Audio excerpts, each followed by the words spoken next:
Hey guys, welcome back to my channel. So today's video is going to be a first impression / review on a new foundation, and this is the Loreal Infallible Total Cover Full Coverage Weightless Feel Foundation. I'm really excited about this. I believe I just heard about it maybe like a week ago, and then I recently found it at Bed Bath & Beyond, which was like completely random. I got two of the lighter shades. I got 301 and 302. I haven't even worn these yet. I haven't even swatched them, so I'm really hoping the color choice is right. I don't really have any other options because these are the two of the lightest shades. I do love the L'Oreal Infallible Pro Matte, and you guys know that I talk about it all the time. I just think it's like a really good, flawless, full coverage finish. It stays on all day. You can literally swim with it and it won't move. I do like the Pro Glow as well. I just don't reach for it as much. I did a first impression review on this foundation a while ago. I'll link it somewhere if you are interested. But yeah, I'm really excited about this. I can tell the packaging is quite different. They did change it. It's like a little bit fatter and longer. So this foundation has a natural finish, meaning it's not super matte and it's not dewy either, kind of just like a natural skin-like finish, which I really like. It has 24-hour wear, high coverage, which is always great, and the texture is air light. So light foundations, full coverage. I'm very, very curious about this. So let's just get into the video. This headband is reminding me of my middle school days, but I love it. So I have nothing on my face. I'm going to take some primer. This is the LC Pearl Radiance Primer. I've been really, really liking this. I can do this without primer, but my skin really needs something right now because it's like super dry and I want everything to go on smoothly. So I'm just going to take a little bit of this and apply this to my thighs. So my skin has been really, really crappy lately, and I do not know why, but it's been really bumming me out. So the real test is, will this foundation cover all of this? I have two shades. I have 301 and 302. I'm going to put them both on the back of my hand and kind of like swatch it on my face to see, you know, which color. Ooh. Okay, so the texture of it is very light and moussey looking. It's not gonna go anywhere. I was expecting it to be a little bit more watery. That's 301, which it looks really neutral, you guys. It doesn't look pink or orangey or super peachy. So far, I'm very hopeful right now. 302. I'm gonna swatch that next to it. Why is 302 lighter? Okay. Oh, okay. So this is 302. It is a little bit grayer compared to 301. 302 has a little bit more of a taupey grayness to it. So, I don't know. I'm taking a little bit of 301 and applying that to my cheek. Okay, not bad. And then put 302 under. Oh, 302 doesn't look bad either. 302 matches my neck. Might oxidize, I don't know. I might eventually try mixing them on my own, but for just the sake of this video, I think I should just pick one. 302 seems to be blending perfectly into my skin. And 301 is a little bit lighter, but let's try 302 just because I feel like 301 is like really bright right now. On this side, I'm going to take the 302 with a brush, and on this side, I'm going to use a beauty blender. So far, it's blending out nicely. I can't really tell you much. I feel like I put a little bit too much, to be honest. But I don't know. I'm just going to blend this out, work it into my skin, and then I'll let you guys know.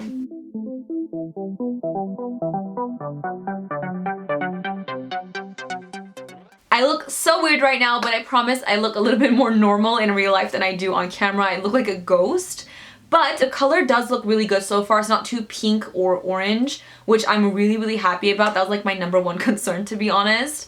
The finish does look very kind of natural. It's not super matte, but it's more like on the matter side than it is dewy. I'm not like glowing anywhere. It is like a little bit tacky, so I'm definitely gonna have to put a little bit of translucent powder to set it in like I normally do anyways. Full coverage for sure. I definitely probably put more than I should have, but it's okay. You learn from your mistakes. I'm gonna go onto the other side and do my beauty blender and see if there's a difference in application. Dang, it's like really full coverage. Like I don't think I need to put any concealer on. Let's go in with the beauty blender.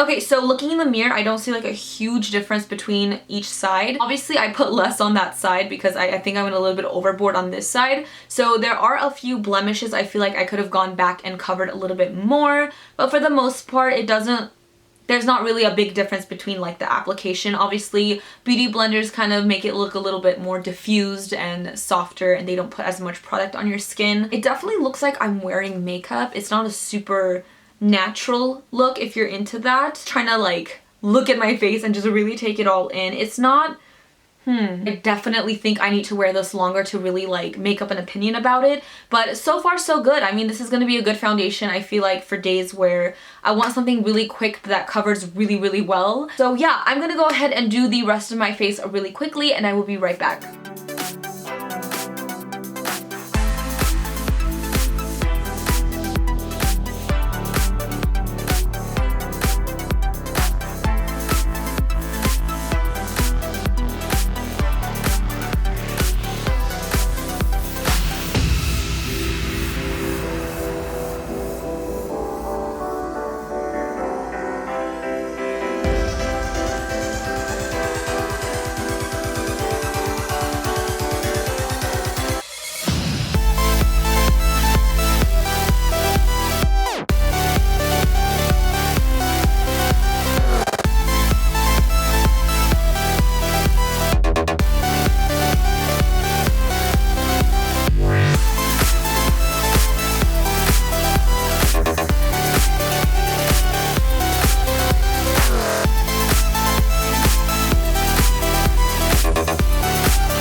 Okay, so I'm back with my full face on, and boy does makeup really make a difference, because I was looking a hot mess not too long ago and now I'm just like, hey. So far everything looks good. Nothing has really changed since I've applied it. It's just set now, and the good thing is applying like concealer powder, the foundation itself didn't like move around, start disappearing in parts where I was blending things out, which is good. Coverage is still really nice, really full. From far away, I look pretty damn flawless. Like, it looks really good. If I'm really nitpicky and I'm looking really close, you can tell, you know, around here, I look a little bit like makeup-y, but then again, who's gonna come up to my face and go, I thought so. The true test is really wearing it all day and seeing how it behaves, what happens, what changes, is it good, is it bad? We will find out.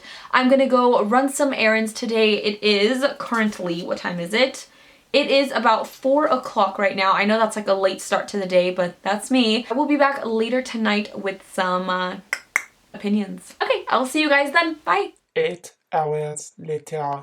Hey guys, I'm back. It's the end of the night. It's about midnight, which means I've had this foundation on for about 8 hours now, and I think that's a pretty good amount of time to wear your makeup. I think that's pretty average. 24 hours, it's a bit much. What can I tell you in the 8 hours I've had this foundation? I went shopping, I had dinner, I was out and about, and I think personally it held up really nicely. I was with my friend all day and she said it looked really good too. She's like, it's doing good so far. So, you know, I had to ask people, obviously. For the coloring, it didn't really oxidize, which is great. It doesn't look weird. Not two different colors, which is amazing. I'm very like shocked. It matches me pretty well. I'm not oily, I'm not like greasy, but I did develop a little bit of a T-zone shine, which does not bother me at all. If you're super oily, you might experience a little bit more oiliness than me. I have pretty normal skin. I don't really get oily or too dry, so I'm just like an in-between in there. Other than that, the coverage on this is still really good. It's not really faded anywhere.